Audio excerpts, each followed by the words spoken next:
बिहार सरकार में पीएचईडी मंत्री नीरज कुमार सिंह बबलू पटना के बापू सभागार में 9 मई को आयोजित महाराणा प्रताप जयंती समारोह का निमंत्रण देने बाढ़ और बख्तियारपुर पहुंचे। आपको बता दें कि इस बार महाराणा प्रताप जयंती को भाजपा राणा भामाशाह सम्मेलन के रूप में मनाने जा रही है। इस दौरान जाति जनगणना में विपक्ष के श्रेय लेने की होड़ पर मीडिया को संबोधित करते हुए मंत्री ने कहा कि विपक्ष के हाथ में अब कोई झुनझुना नहीं बचा है। प्रधानमंत्री ने पूरे देश में जाति जनगणना कराने की घोषणा कर दी है। अब विपक्ष की जमीन खिसक गई है, इसलिए ये लोग तरह तरह का विवाद खड़ा कर रहे हैं।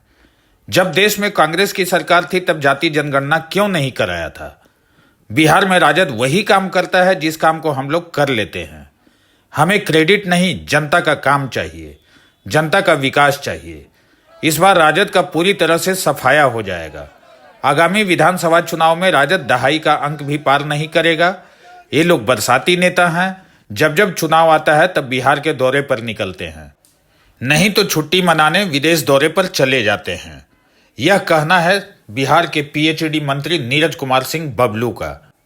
देखिए सुमित कुमार की पूरी रिपोर्ट। देखिए, जो पर्यटक मारे गए हैं उनके परिवार के प्रति पूरी तरह संवेदना है।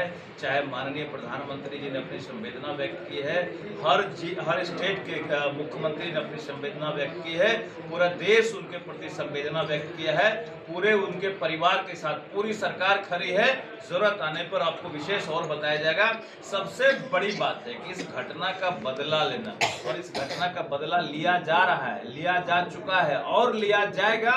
हम आपको दावे के साथ कहते हैं कि बड़ा जवाब दिया जाएगा, बड़ी कार्रवाई होगी। थोड़ा बर्दाश्त। आप ये बताइए, केंद्र सरकार जो की है, माननीय प्रधानमंत्री जी पूरे देश में जातीय जनगणना लाए हैं और यहाँ पर माननीय मुख्यमंत्री जी अपने प्रयास से जातीय जनगणना लाए थे। उस समय पहले बीजेपी के साथ थे, प्रयास उसी समय से शुरू हुआ था।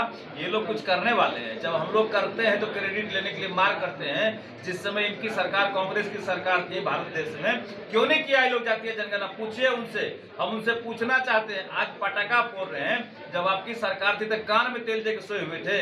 कांग्रेस की सरकार लगातार 70-75 वर्षों से देश में राज करने का काम किया, काहे नहीं जातीय जनगणना लाया? आज हमारी सरकार मात्र 10 से 11 साल हुआ है। इसी 10-11 साल में पूरे देश का दिशा बदलने का काम किया है और हर तरह के सामाजिक काम करने का प्रयास कर रहा है। चाहती है वो जातीय जनगणना को हो या करोड़ों हिंदुओं के सनातनी का आस्था का प्रतीक श्री राम का मंदिर निर्माण का हो, चाहे धारा 370 लगाने का हो, पूरे देश में दुनिया में ताकत दिखाने का बात हो, उस काम में हमारी सरकार सबसे आगे है। और माननीय प्रधानमंत्री जी आज इसी कामों की वजह से दुनिया के सबसे पॉपुलर लीडर के रूप में है। इन बड़े बड़े कामों से इनका जमीन खिसकते जा रहा है। इसलिए ये लोग दिवा स्वप्न देखते हैं कि हम ये कर देंगे, वो कर देंगे, मुंगेरी लाल के हसीन सपने देखते रहते हैं और जब बेहतर काम होता है तो उंगली उठाने का काम करते हैं। आपका चश्मा सबसे ज्यादा पावरफुल होता है क्योंकि मीडिया सबसे आगे, मीडिया हर चीज को देखने का काम करती है। आपको पता लगता होगा कि जंगल राज में क्या स्थिति थी बिहार की, आज क्या स्थिति थी बिहार की है। बिहार में जो अपराध का ग्राफ उस समय हुआ करता था, अपराधी अपराध करने के बाद मुख्यमंत्री आवास में रहते थे, अपहरणकर्ता मुख्यमंत्री आवास में रहते थे और मुख्यमंत्री आवास में अपहरण का फैसला होता था कि 1 करोड़ लेना है कि 2 करोड़ लेना है। लालू जी कहते थे अरे छोड़ो, 1 करोड़ लेके छोड़ दे के। ये स्थिति मुख्यमंत्री आवास में होता था। आज अगर कोई अपराध करता है तो अपराधी की गिरफ्तारी होती है, अपराधी का इनकाउंटर होता है और गिरफ्तारी के बाद स्पीडी ट्रायल चला करके उसे सजा कराया जाता है। ये सुशासन की सरकार है। यहाँ अपराध करके अपराधी सड़क पर नहीं दिखेगा, किसी मंत्री के यहाँ नहीं दिखेगा, किसी मुख्यमंत्री के यहाँ नहीं दिखेगा, वो हवालात में दिखेगा या तो ऊपर जाएगा। ये सुशासन की सरकार है।